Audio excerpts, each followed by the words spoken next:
l'Associació Espanyola contra el Càncer de Torrent. Avui estem en una exhibició de la pilota valenciana femenina i com a la Setmana de la Dona pues, ha sigut un plaer que ens elegisquen a este grup de l'associació de que siga solidària l'entrar avui per a aquesta exhibició de la pilota valenciana.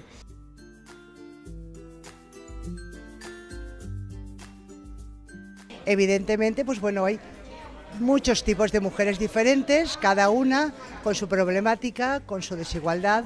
Hay muchas veces que doble desigualdad, como por ejemplo pues, las mujeres con discapacidad. Y con esta tarde lo que queríamos un poco reivindicar era las mujeres en el deporte. Las mujeres podemos hacerlo todo, incluso pues, un deporte que hasta ahora se ha considerado masculino, y realmente pues bueno, pienso que podemos hacerlo. Y las mujeres tenemos plena capacidad para ser deportistas, para ser pues, jueces de un deporte, para ser árbitras, etcétera, etcétera. Visibilizar el deporte femenino.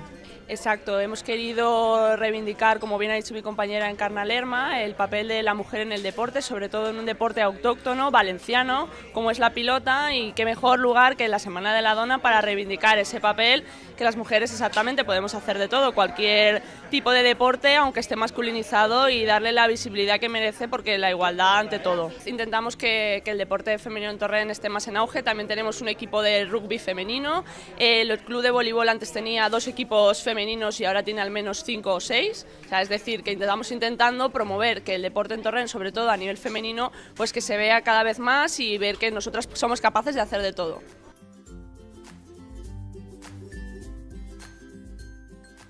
Tenemos el grupo GTI, que es un grupo de teatro que nos va a hacer, a beneficio del cáncer, 3 tristos traumes en el auditori de Torrent, y nos van a hacer esa obra de teatro que es divertida, picaresca, y pues la verdad que tenemos ilusión de que la gente, de verdad que pedimos que vale 5 euros y de verdad que nos gustaría que acudiera y se llenara el auditorio.